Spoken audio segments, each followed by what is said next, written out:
কাছাড় জেলার কাটিগড়ায় সার্কেল অফিসের কর্মচারী পরিচয় দিয়ে জমির পাট্টার কাজ দ্রুত করে দেওয়ার নাম করে গুগল পের মাধ্যমে ২,২৫০ টাকা দাবি করার অভিযোগ উঠেছে এক অজ্ঞাত ব্যক্তির বিরুদ্ধে। কুরকুরি তৃতীয় খণ্ডের বাসিন্দা রমিজউদ্দিন সন্দেহ হওয়ায় সরাসরি সার্কেল অফিসে যোগাযোগ করলে জানতে পারেন অফিসের পক্ষ থেকে এমন কোনো ফোন করা হয়নি। এরপর তিনি লিখিত অভিযোগ দাখিল করেন। কাটিগড়া সার্কেল অফিসার যাত্রাকান্ত কর্মকার জানান, এ ধরনের ৫টি অভিযোগ ইতোমধ্যে পাওয়া গেছে, তবে এখন পর্যন্ত কেউ প্রতারণার শিকার হননি। অভিযোগটি তদন্তের জন্য কাটিগড়া থানায় পাঠানো হয়েছে। পাশাপাশি তিনি সকলকে ফোনে অর্থ লেনদেনের আগে তথ্য যাচাই করার আহ্বান জানান। সরকারি দপ্তরের নাম ব্যবহার করে অর্থ আদায়ের এই অপচেষ্টায় এলাকায় উদ্বেগের সৃষ্টি হয়েছে। খুব খারাপ লাগা ঘটনাটা হলো, একজন লোক অল্প আগে আইছে, রমিজউদ্দিন। উনি এসে বলছে যে ওনাকে একটা নাম্বার থেকে ফোন করা হয়েছে। ফোন করে বলেছে যে সার্কেল অফিস থেকে বলছি, আমাকে ২২৫০ টাকা অ্যাকাউন্টে পাঠান, আপনার পাট্টা করে দেবো বা পাট্টা দেবো, এরকম টাইপের মানে ফ্রড কল। সঙ্গে সঙ্গে মানুষটা এখানে সার্কেল অফিসে এসেছে। এসার পরে আমি কথা জিজ্ঞেস করলাম, ফোন নাম্বার দেখলাম, আর ওনাকে ফোন করে একটা নাম্বার বলেছে, যেই নাম্বারে টাকা দিতে বলেছে। তো দুইটা নাম্বারই আমি ট্রু কলার চেক করেছি। যেই নাম্বার থেকে কল করছে ওই নাম্বারটা দিয়েছে রাজু বসুমতারি, আর যেই নাম্বারটাতে টাকা দিতে বলছে ওই নাম্বারটাতে ট্রু কলার নাম আছে সাদ্দাম হোসেন। তো ওনার সঙ্গে এই মানুষটা যখন কল লাগাইছিলেন, আমি আমার সামনে কল শুনেছেন, আর নাম্বারটা আমি চেক করার জন্য কাটিগড়া ওসিকে দিয়েছি। আর এটার সঙ্গে যে লিখিত একটা তারা দিবে বলছে, দিয়েছে। ওইটা সার্কেল অফিস থেকে আমি এটা কাটিগড়া থানায় পাঠিয়ে দেবো।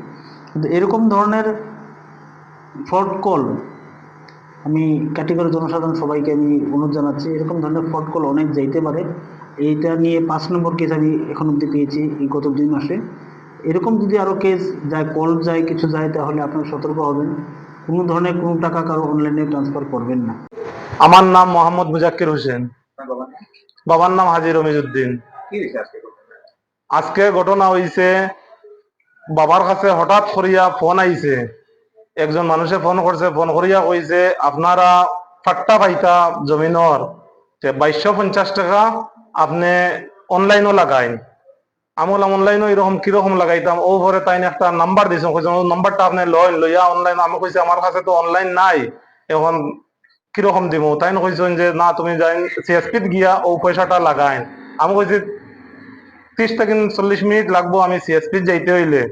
তখন কইছে ঠিক আছে আপনি যাইন। ও ৩০ থেকে ৪০ মিনিটের মধ্যে আমি আই গেছি সার্কেল অফিসও। আইয়া সার্কেল অফিসারের লগে আলাপ করছি। আলাপ করার পরে স্যারের লগে আলাপ করিয়া নাম্বারটা স্যারের দিছি। স্যারে আমার নাম বাবার মোবাইল দিয়া আবার ফোন করছেন। ফোন করিয়া কইছেন, আলাপ করছেন এর লগে। আলাপ করার পরে স্যারে কইছেন যে আমি খালাইন সার্কেল খাটিগড়া সার্কেলটা কিন কইয়ার অফিসারে কোয়ার পরে তারা লাইন কাটি দিছে।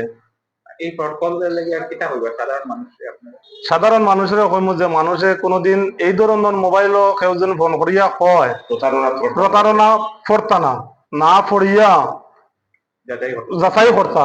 আর অফিসও আইলে সম্পূর্ণ জিনিস স্যারের লগে ডাটা পাইবা, এই ধরনের কোনো পয়সা দিবা না।